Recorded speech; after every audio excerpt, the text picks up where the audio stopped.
So the next thing I'm going to start doing is the beach in front of the mountains here. Great M line. So I'm going to take one and go just like that, and then start in the middle there again, and just keep these rolling lines just going across the entire thing. Just like that. Remember how I said the horizon didn't have to be exactly perfect? Well, this is where I'm going to show you what I mean by that. So I'm going to come in here. I'm just going to draw some random lines that just come in and out with some of these lines. I'll come out a little bit over here and then come back in a little bit. Go like that. And I'm going to shade this in. This is more like the beach area.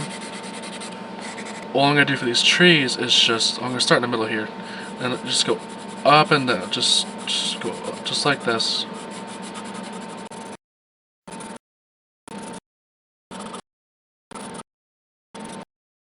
I'm just going to draw the tops of the mountains in, but you just want to make sure that they're generally lined up.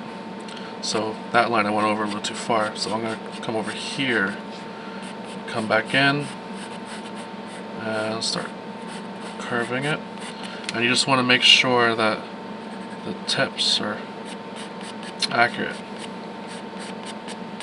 This one will come about this far, and just draw that and come back down, and you'll even see this one in. So draw that like that, and then like this. This is all going to be water here, so these are a reflection from the mountains in the water. So you can just shade them in like a general color.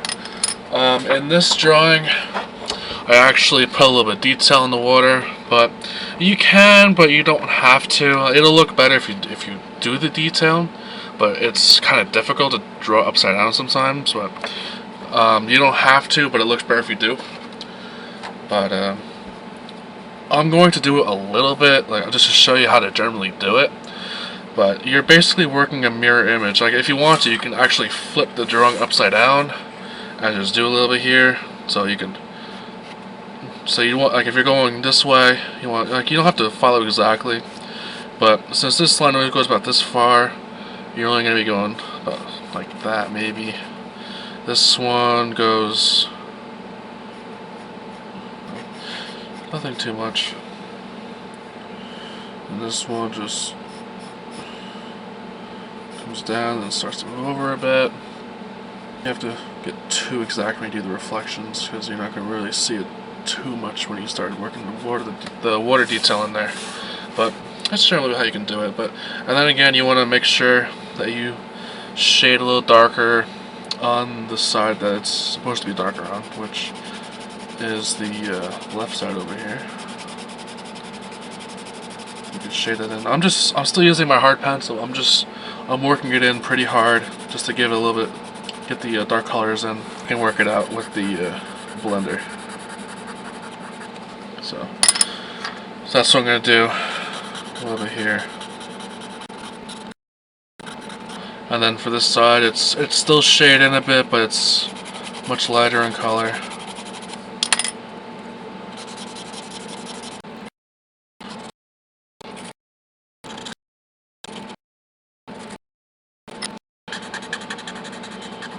Alright, so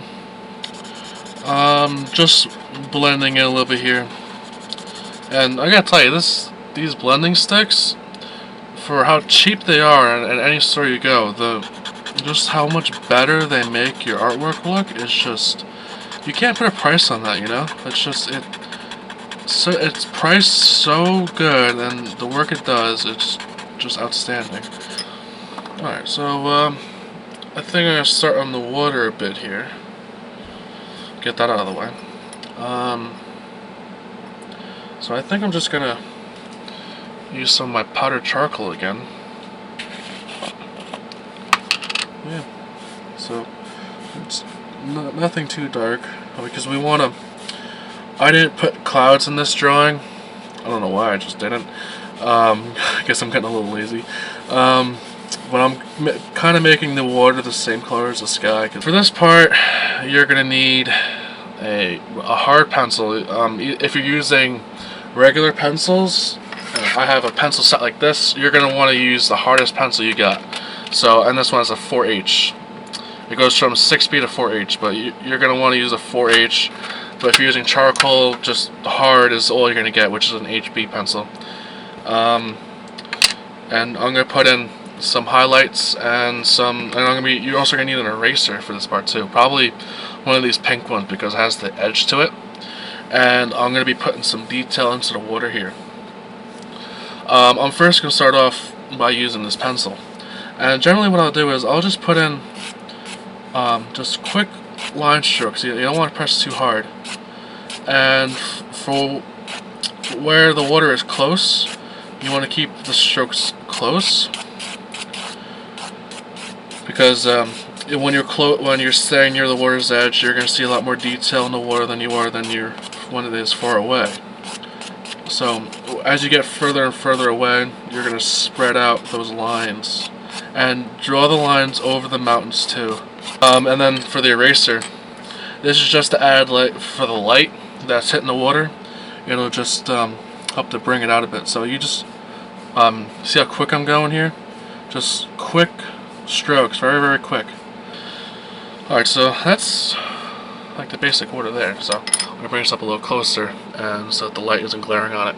And you can kind of see what I've done here. It's just a mix of light and dark, and when you bring this all together in the end, it looks pretty good. So yeah, just take it easy on this, bring it slow, and it looks really good in the end. So we put a light coat over this.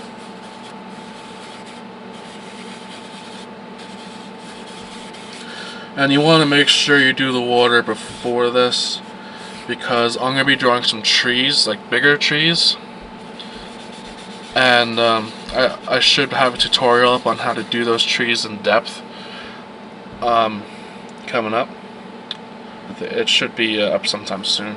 And I'm going to be drawing those trees in this. And they're going to be like, you have these small trees in the background here, but these are going to be about like that, and just all over. So it's going to be covering up a lot of the mountains. So it's going to end up being a lot like my drawing here, how high up these go. Like this one goes all the way up to here on the drawing, way above the mountains. And it's going to be like that. It's going to be covering up a lot of the water. A lot of the reflections from the mountains are going to be covered up. I'm going to be drawing in all of this grass and shrubs here. I'll show you how to do that and all that stuff. So I'll get all that going. I don't know, I kind of like to make the trees on the outside like the tallest, like for the furthest on the edges here, making the tallest, and then get them smaller to come in, just to kind of if you want the focus point to be in the middle of the page. That's generally what you do, just to draw the eye right into the middle. So that's exactly what I'm going to do. So I'm just going to start off. I'm going to have the bottom of the tree right here and work this all the way up like this. Alright, so I'm going to have a tutorial on how to draw trees. So I'm going to do all the trees completely in time lapse. So I'll talk to you guys when I'm finished.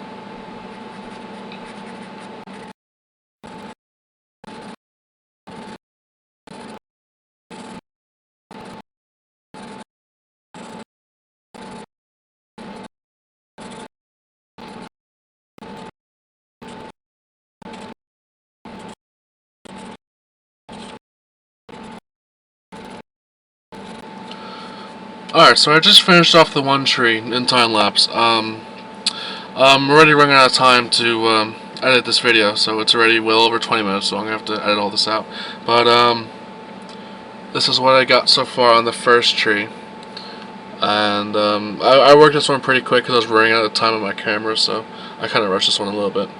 But I'm probably going to, I think I'm going to put two, like the same tree right there. I'm going to put two of them over here.